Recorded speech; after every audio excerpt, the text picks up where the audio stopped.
The night I first heard the bell, there wasn't any wind. The live oaks above the cemetery were still as oil on a skillet, the Spanish moss hanging like old breath. No one was supposed to be in the chapel after sunset, and yet a rope somewhere high in the dark must have moved, because the bell chimed once, a damp, metallic note that slid across the graves and into my ribs.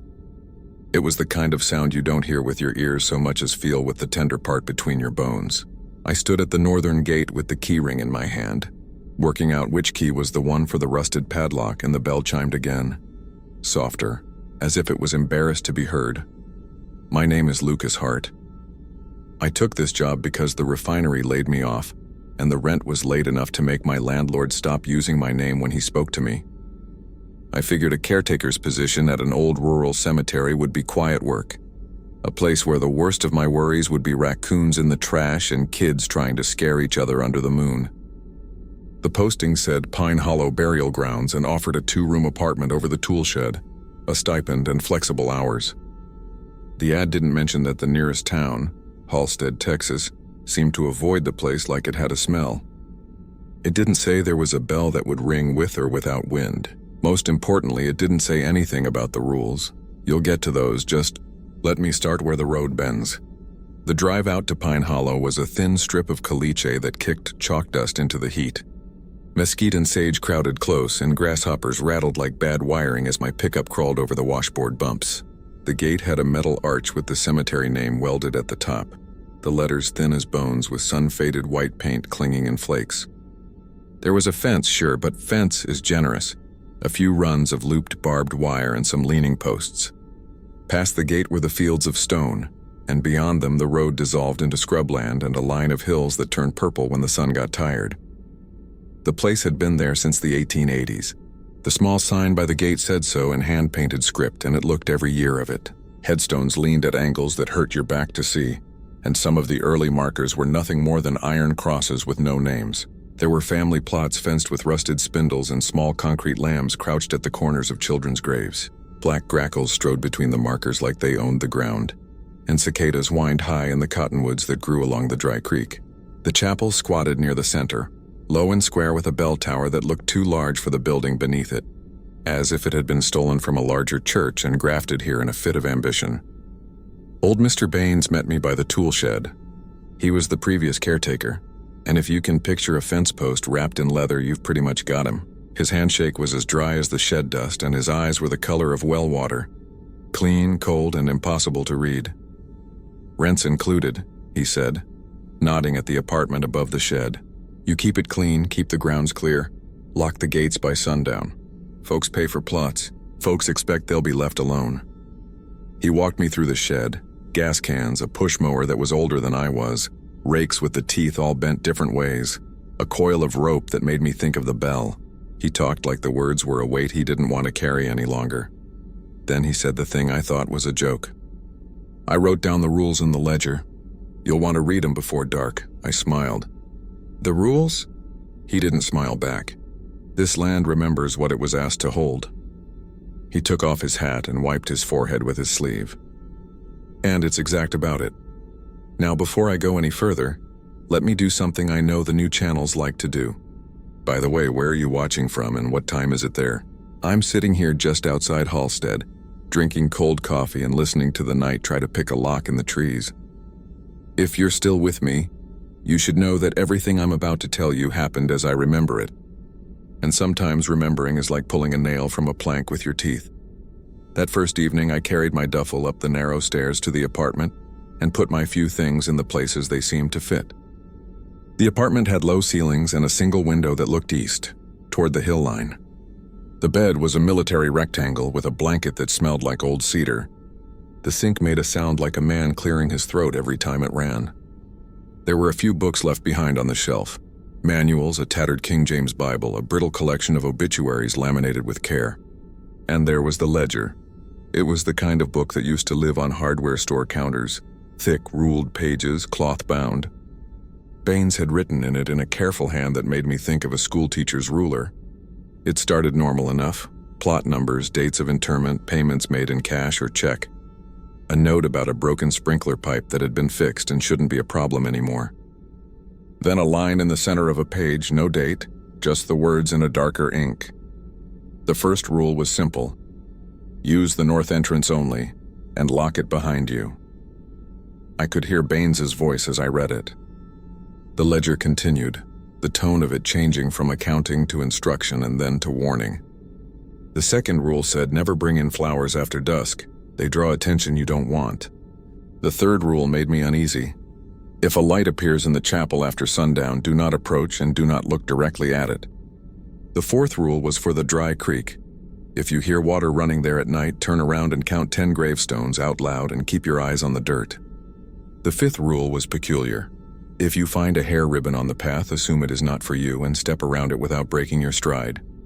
The sixth rule was phrased like advice from a grandfather. The grackles know when to leave. When they go quiet, you go inside. The seventh rule was the one I didn't understand and didn't want to ask about. If you hear the bell ring and you know the bell rope is tied, you must ring it back exactly once. There were more.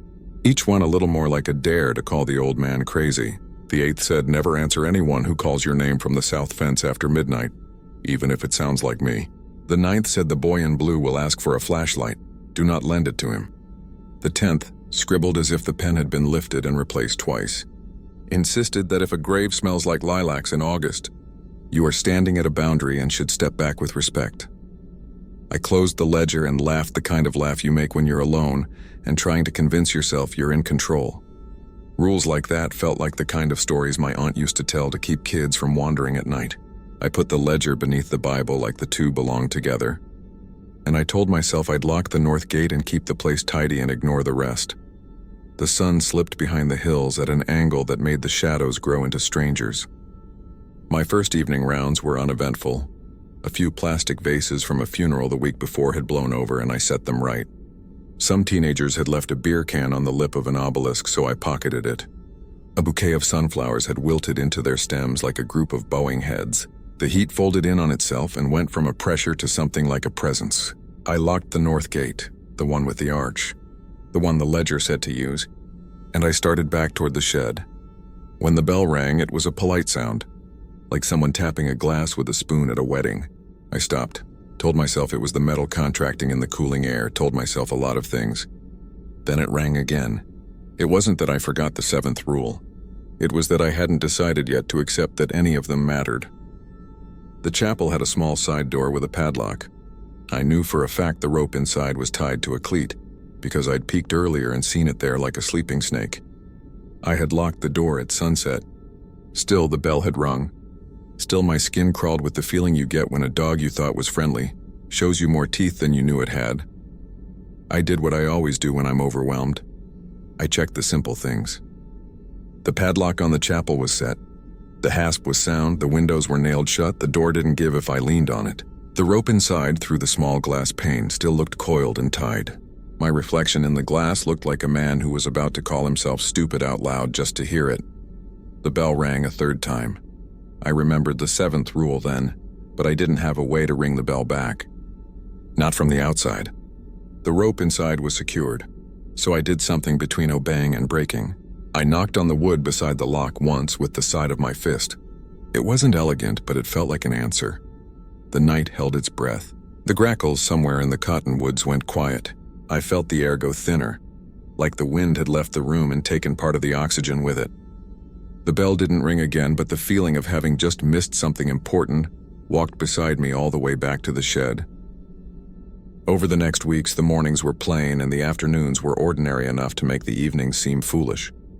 Daylight made the cemetery look like what it was, a plot of land with stones, a job you could get good at. I fixed the mower, oiled hinges, patched the shed roof where the tar paper had peeled loose. Mrs. Dwyer, who buried her husband in May, brought me a pie and a handkerchief folded around 520s. She said there were things she couldn't do anymore, like weed around the stone, and if I'd be so kind. Her mouth shook a little when she spoke, the way people's mouths do when they're trying not to cry in front of a stranger. No one ever came after dusk. I didn't test the rules. Not really, but sometimes you learn the shape of a fence by leaning your shoulder against it. Twice I entered through the west gap when I'd driven to town and returned late, telling myself the barbed wire near the road would be faster than walking down to the north gate. When I did that, the air felt wrong in my throat and I had dreams that weren't mine. Once I forgot about the flowers and tossed a handful of marigolds in the bin at twilight. An hour later, the chapel smelled like a florist in July, and something moved past the window with a sound like ribbon drawn slowly across a knife.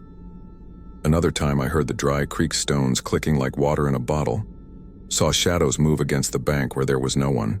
I turned around like the page told me to, counted 10 headstones out loud like a fool, and the noise stopped as if the earth had turned off a tap. The boy in blue came on the 15th night. He looked about 10, dressed in a powder blue suit that leaned toward costume, the kind of shade you sometimes see at Easter. He stood by a family plot near the chapel, staring at the marble angel there as if it was telling him a secret. His hair was combed hard to the side and his shoes were too tight. Children's shoes always tell on the adults who buy them. I was halfway to him before the ledger sentence arrived late in my brain. The boy in blue will ask for a flashlight. Do not lend it to him. Hey there, I said, stopping farther back than I wanted to. We're closed for the night. Can I help you find your folks? He didn't look at me. Mr. Hart, he said soft like it mattered he got my name right. His voice had the polite shape of small-town Texas manners and the hollow center of a church basement after the lights go off. Could I borrow your flashlight? The word no isn't hard to say. Still, I had to find it behind my teeth. Afraid not, but I can walk you out and we'll call someone. He turned then and his eyes were too clean, like the sky on a day when no clouds will come because something ate them. I don't have anyone, he said. Not anymore. If I had your light, I'd find what's lost. He stretched an empty, pale hand toward me and waited, patient as a doctor you don't want. I kept my hands at my sides and didn't move. He let his hand fall and padded away toward the chapel steps. When he reached the door, he didn't climb them. He tilted his head as if listening to something underneath and said in a private, pleased whisper, "Oh, there you are." Then he was gone. Not like a ghost dissolving, not like a movie trick. He was gone the way a memory goes when you try to tell it and realize it has gotten shy. I slept badly that night and dreamt of my own name written on a small brass plate. It wasn't attached to anything in the dream, it just floated, and my mother's voice argued with my old boss's voice about whether the font was respectable enough. I called Baines the next morning.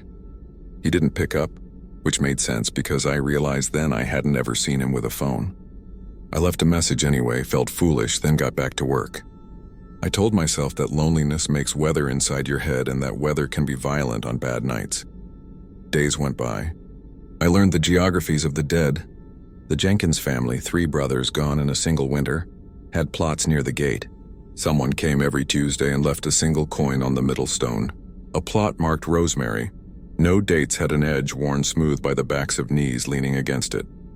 A trench of stones from 1918 had all the same date in October, and if you lingered there, the silence thickened like old soup.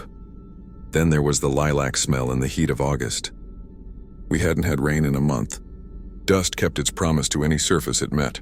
Still, one afternoon near the far south fence where the ground sank a little as if remembering it was once a field, the air suddenly lifted with a cool sweetness, like a mouthful of fresh water.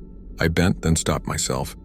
The ledger's 10th rule had used the word boundary, and I've never been foolish enough to step over a line someone drew with such care. I backed up, nodded like a man will to a crosswalk when a driver lets him pass, and the smell faded like a note held too long. The chapel light came at the end of August. It started as a thin warmth behind the broken stained glass window, the colors of saints and wheat blurring against the interior wall. I saw it from the apartment as I was rinsing a plate and put the dish down without turning off the water. The 3rd rule had been clear. If a light appears in the chapel after sundown, do not approach and do not look directly at it. I stood at the window with my back to the chapel and stared instead at the corral of mesquite beyond the fence line, as if it was important. I listened. I heard a door open and close, a sound as simple as a sentence. I heard someone stepping carefully on old wood. I heard a voice that might have been mine. What do you do exactly when a voice breaks the rules by wearing your face? I went to the Bible and set it on top of the ledger.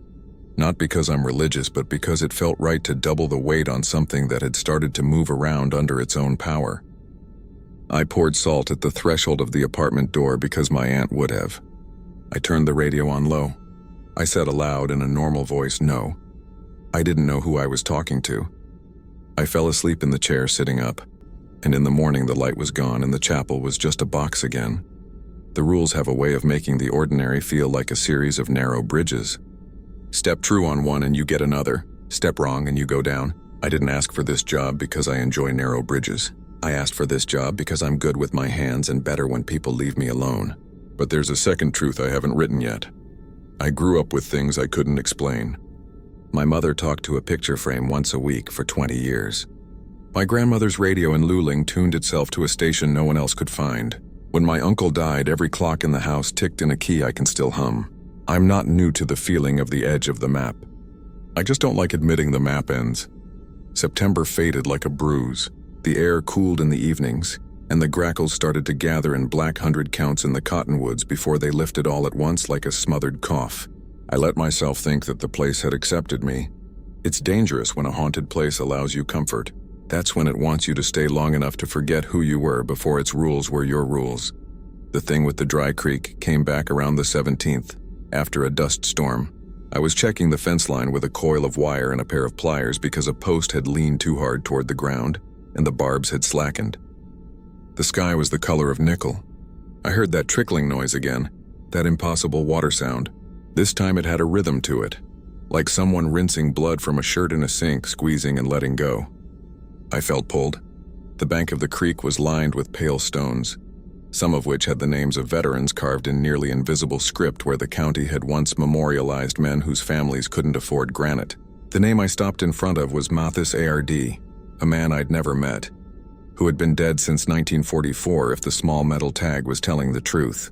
The smell of damp cloth rose up from the dry earth as if the creek bed was breathing. I turned around and counted 10 stones out loud. You feel stupid doing it. I can't stress that enough. You feel like a kid who has been scared on purpose. But when I reached 10, the scent died mid-breath and the air went back to being an oven with a sky on top. That night the bell rang twice. I waited. I knocked once. It didn't ring again. In the window glass of the chapel door, the tied rope reflected the last edge of the sun like a vein. A week later, I did a foolish thing. I didn't mean to. The west gap had been bothering me. The barbed wire there drooped like a drunk with his tie loose. I had a new length of wire and a plan to tighten it with the fence tool. It was late, later than I liked, but a cold front had dropped the temperature and the air felt like a mercy. I should have gone to the north gate, used the key, walked in like a caretaker with sense. Instead, I stepped through the west gap, careful of my jeans the way I had twice before. The moment my boot touched the cemetery side, I felt it. A shallow tilt as if the world sloped toward the chapel and I had to lean backward to keep from falling. The temperature changed too. Even in the cool, I could feel a heat at my neck like someone yesed me from too close. The cicadas fell all at once into a silence that sounded like the absence of breath. I finished the wire quickly. My knuckles cracked and burned where the barbs bit, and when I stood up, I saw someone standing by the south fence looking in. The shape was tall and still, like a man would be if you asked him to draw himself and he tried so hard to be accurate that he forgot how to hold the pencil. He didn't move, not even when I set down the tool. The ledger had a rule for this, the 8th, and I've never in my life wanted to test anything less. Evening, I said, because my mouth had its own ideas about survival. We're closed. My name carried across the stones in the exact sound of my father when he was disappointed. Lucas, I didn't turn. The voice came again, closer to the ground as if the speaker had crouched. Lucas, help me with this latch? The south fence had no latch.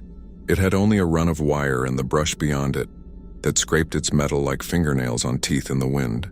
I looked down at my hands, dirty with rust, and I said, to the air, to my father who wasn't there, to whatever had copy-papered his voice onto itself. I can't help you tonight. The grackles went quiet. I went inside. The shape at the fence line watched the door close and then wasn't there. You start to live with it. That sentence makes me angrier than I can say, but it's true. People live with highways and tinnitus and fathers who don't come home. Humans are an animal that survives by deciding what is normal. I made coffee that tasted like the inside of a penny. I tuned the radio to a station out of San Antonio that played country songs my ex used to roll her eyes at. I mowed around the stones like the grass was a quilt I was careful not to tear. And at night, when the grackles quieted, I went upstairs early and read old obituaries no one had laminated, trying to learn all the names so I could say them when I walked. The way you greet a room of people you want on your side. The ledger's pages near the back had less handwriting and more empty. There were places where ink had soaked deeper, like the words had rewritten themselves overnight to make sure I understood. In the margin beside the 7th rule, someone, Baines or whoever held the book before him, had written in lighter script, "This is how they count you." I didn't know if that meant the bell kept time with me, or if ringing back once was a way to say I was present but not available. Either way, I obeyed. When the bell rang, I knocked once. I never rang out loud. I never untied the rope. I never went in when the light was on. I lasted through October. On the 1st of November, the wind changed. The sky went the color of the inside of a storm. The maples on the northern edge browned all at once and shed leaves as if someone had shaken them hard. And the boy in blue came back, this time by day. He stood by the same angel and stared at nothing with a concentration that made me want to give him a math problem so he could rest. "Lose something?" I asked, soft as I could. He didn't turn. "It's hard to find. The light makes it hide. What is it?" I asked, knowing I shouldn't ask children questions in graveyards because sometimes the answers make you part of the story. He thought about that. "A name," he said. "I keep losing it. If I had your light, I could see it again." He tilted his head toward the chapel as if the bell would know how to respond. "Would you lend it to me now in the daytime?" "There are words that taste wrong no matter how you say them." "I can walk you to the gate," I answered. "We can look together." He lowered his gaze to the gravel at his feet. "You shouldn't say together," he said, and then looked at me with a seriousness that made me feel my age and his at the same time. "Not here." He brushed a bit of dust from the angel's foot like a son would for his mother and was gone before the dust landed. I didn't sleep that night. Around 2, the chapel's window went warm again. A honey oval on the wall, and the bell sang a single chime that felt like someone pressing the memory of my first kiss into my palm. I knocked once as I did, and the window went dark, and from the south fence I heard my name in a voice that was mine from when I was 22, and sure, the world could be stitched if you just held it long enough. I didn't answer. I put the Bible on the ledger and a rock on the Bible. There was one rule I had ignored because it scared me in a way that didn't feel productive. It wasn't numbered like the others. It was written sideways in the gutter of the page as if the pen had a mind of its own, and ran away from the hand holding it. If you hear the caretaker before you, invite him in for coffee. If he does not drink, you are not speaking to him. I told myself I had already spoken to Baines plenty. I told myself I didn't need to tempt whatever had learned to say my name. But on the 5th of November at 7:12 p.m., there was a knock at the bottom of the apartment stairs, polite and human, and an old voice said, "Lucas, you up for a cup?" I didn't move for a slow count of 20. The voice came again, patient. "I realized I forgot to show you the water shutoffs. Hard freeze this weekend. That pipe near the tool bench, she'll crack if you don't spin her down." It sounded exactly like him. The cadence, the little swallow of breath he took after a sentence when he wanted you to agree. I stood and the chair legs creaked like wood talking in sleep. I opened the door and stood at the top of the stairs. There was a shape down there, a man in a feed store jacket, hat in his hands. He looked up. He did not come up on his own. "Cold out," he said. "Coffee would be good." I had the kettle on already from my nerves. "I can put a pot on," I said. "Come on up." He didn't move. "If you bring it down, we can go over the pipes proper. That is not how old men take coffee." I knew that with a certainty so clean it felt like an eraser dragged across a false line. "Come up," I said, "and I'll grab the manual." He stood there like a cutout on a parade float. "You don't have to be difficult," he murmured, and the sound was a rustle like leaves remembering they had been paper once. "You can just lend me your light." I shut the door. I put the Bible, ledger, and a second rock on top in a stack that would have amused my aunt. When the kettle screamed, I let it scream until it sounded like another kind of bell. I called the number I had for Baines again the next morning, and a woman answered. Her voice was worn with mourning. "He passed 3 weeks back," she said. "Home hospice. He left a note for you with the lawyer. Said you'd come by when you could." She asked if I was the boy out at Pine Hollow and then apologized for calling me boy. "He said to tell you to read the rules. He said you would. That you were the kind who reads." I drove into town on an afternoon so bright you could mistake it for mercy.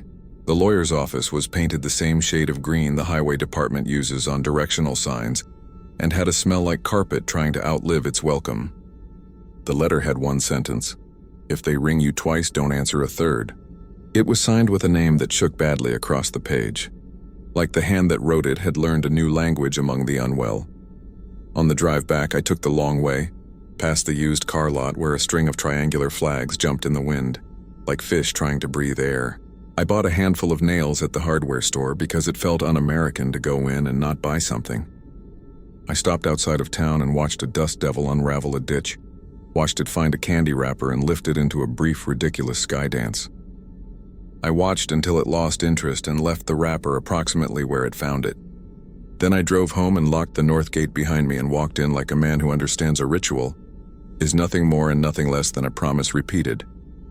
You want me to get to the end. I want to tell you the middle, because the middle is where I lived. But there is a moment every caretaker knows he cannot step around, and mine came 3 nights after the letter. The chapel window lit. The bell rang once. I knocked once. The bell rang again, a little closer to the bone. I knocked again because at that point back and forth felt safer than silence. Then the bell rang a 3rd time. My hand stayed in the air and did not move. A chime at that pitch traveled down my arm and sat hot in my palm. If they ring you twice, don't answer a third. I stood there in the light of the shed, in the smell of oil and rope, and I counted my breaths. The grackles, what few were left, were asleep, and their quiet had an edge of teeth in it. From the south fence, my mother called my name in her daylight voice. From the west gap, a small boy laughed like he had told a joke only he understood. From the dry creek, I heard water and then something heavier moving as though elbows were trying to learn how to be oars. The bell did not ring again. Instead, the chapel door handle turned, slow and steady, and the door opened on hinges I had oiled that morning. The interior was black as a binding. The rope inside, tied to its cleat, hung perfectly still. I know that because I broke a rule for the 2nd time that night and looked directly at it. Beyond the rope, something pale stood where the pulpit would be. It wasn't the boy. It wasn't my father. It wasn't anyone I wanted. I stepped back slowly, like a man who has walked onto a stage he isn't expected on and finds the play already in progress. I closed the door with the gentlest motion of my life. I didn't lock it. I didn't have to. The handle settled back with a sigh. The night changed shape, and then a voice no one I love owns said, grateful and clear, "Now we can begin." What followed was not a haunting so much as a schedule. The chapel light would come on at exactly 2:17 a.m. Some nights it would be dim, like a candle under a blanket. Other nights it would be sharp, a square of clean light on the opposite wall, and shadows would move within it that had no business having elbows. The bell would ring once just before the light appeared. The south fence would speak my name. The dry creek would pull at the bottom of my shirt with the gravity of thirst. If I knocked once, everything maintained its distance. If I didn't, the distance collapsed the way time collapses in a bad dream. I started leaving offerings the way my aunt taught me. Coffee on the chapel steps in a thermos I didn't mind losing. Bread at the dry creek. A small, respectful bouquet at the base of the bell tower before dusk, so no one had to smell flowers in the dark. The first night I did it, the thermos was empty in the morning and the bread was gone without crumbs, and a ribbon lay on the path in a shade of blue so exact to the boy's suit it felt like a signature. I stepped around it. I did not break stride. My lungs found a new way to breathe, shallower, and discovered it worked just as well as the old way. You tell yourself these are compromises. That's another word for being counted. The revelation did not arrive with thunder. It came with paper. In the back of the ledger, beneath a pasted-in obituary for a man named Collins, Francis read, there was an envelope taped with yellowing cellophane. Inside was a photograph and a slip of paper folded so many times it had forgotten how to lie flat. The photo was of the chapel with men standing in front of it, hats off, heads tilt-bowed. A date on the back, September 3, 1913. In the first row, a child stood apart, his suit lighter than the others. His shoes looked tight. On the paper this, bell donated by the Halstead Foundry, recast from melted farm iron and the rails from the South Spur, dedicated in honor of the unnamed. I took that paper with me to the courthouse, to the old records room where a woman named Delia sat like a librarian and lord combined. She liked me immediately because I had all my own teeth, and I asked nicely, We flipped through thick books that smelled like wet pennies and dust, and we found this. In 1913, a flood had swept the old town site south of where it is now. 6 dead, 2 missing. The missing were boys. No names because the men who found them didn't find them fast enough. And when they did, there wasn't much to name. There was talk of a bell that would be cast for them, because the town wanted something that would hold a sound for the lost. There was talk of merging the old Potter's Field into Pine Hollow, so the town could stop looking at what it had failed to keep safe. On the walk back to my truck, the wind came up and turned the flags on the courthouse lawn into hands. I thought about the boy in blue, and his name wandering away from him every time the light came on too bright, and the rules, all of them designed to keep the living from playing the part of a wick for the dead. I thought about the South Spur, the train line that no longer ran. Its rails melted and poured into a bell that had learned to count. Drove back and parked outside the gate because I did not want to bring my truck into any equation that might end with it being counted as mine on a ledger I didn't understand. I walked to the chapel. I stood by the door. I knocked once, not because the bell had rung, but because I wanted the sound to be my size. Then I did something I knew not to do, and I did it because sometimes a man must pick the scratch until it bleeds. I untied the bell rope. The rope fell into my hands with the weight of a promise. The knot had been simple, a cleat hitch but old, and it came free like it had been waiting to. I held it, and the chapel filled with a very quiet sound like cloth moving across wood. The shape near the pulpit raised its head in a motion I could feel more than see. Somewhere outside, something put its hand on the south fence and leaned in. "I'm not your caretaker," I said, which was, as it turns out, the same as saying I am. There are doors in the world that are actually mouths. There are bells that are actually clocks that measure your willingness to be patient. When I pulled the rope gently just once, the sound that came out of that tower was not metal. It was a breath you could live in. It was the absence of water being replaced for 1 second by the idea of water. It was a mother trying to remember which son she had left her hand on in the dark. It was time closing a loop. The grackles in the cottonwoods woke and flew in a scatter, their wings making a sound like rain that had been edited out. The dry creek gurgled a single bubble of syllable I could not repeat. The boy in blue stood beside me, polite, hands folded, eyes full. "That's it," he said. "That's the sound. I can see it now." He crouched and placed his small hand on the wood of the chapel pew as if it were the cool forehead of someone he loved. "What do you see?" I asked, not expecting him to answer. "My name," he said. "It's under the bell where the metal bends the sky. It's there when the sound is there." He looked at me then with a gratitude that hurt in a way I understood. "You don't have to lend me your light," he said. "You brought theirs." I tied the rope back. My hands shook. It wasn't heroism. It was obedience to a rule that had been written sideways. If you hear the caretaker before you, invite him for coffee. If he does not drink, you are not speaking to him. I had been speaking to the bell for months, and it had finally answered in a language I could tolerate. Things settled for a while after that. The schedule loosened. The light still came at night, but it was gentler, like a house remembering someone who hadn't been back in a while. The south fence still whispered, but it got my name wrong in small ways. Lucas turned to Louie, turned to Lucky, which meant whatever was there was losing interest in saying it right. The dry creek sometimes smelled like lilac in the late heat of the afternoon, and when it did, I would step back, like a man leaving a perfume on the counter because he knows it is not his. I had the sense of being allowed to leave. That's a feeling I don't trust. Places like this don't let you go. They stop holding you so tightly that you think you've gone, and then you turn around and realize your shirt is still caught on the nail. I told myself I would finish the season, close the books, and find a job back near the city. November bled into December, and the frost came like white paper laid tenderly on the ground. On the last night I planned to be there, I wrote a note for whoever would come after me. I copied the rules, wrote them plain in my own hand, added a line beneath the 7th rule. If you must ring it as if you are saying one true name and do not expect to be asked for another. I made coffee and poured some on the chapel threshold and left the rest on the steps.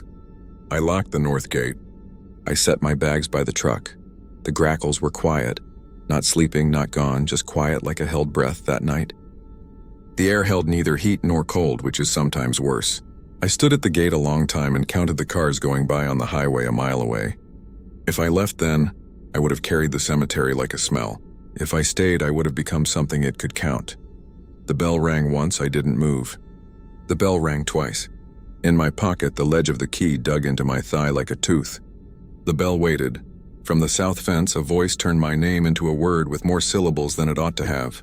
From the chapel, the light came on like someone had set a table. From the dry creek, the idea of water put its hand on my ankle. I did not knock. I did not answer. I closed my eyes and remembered the photograph in the courthouse, the hats off, the boy apart, the date. I thought of the melted rails and the missing boys with no names to give. I opened my eyes and looked at the arch of the gate, the thin letters spelling a place that had kept its promise. The bell did not ring a third time.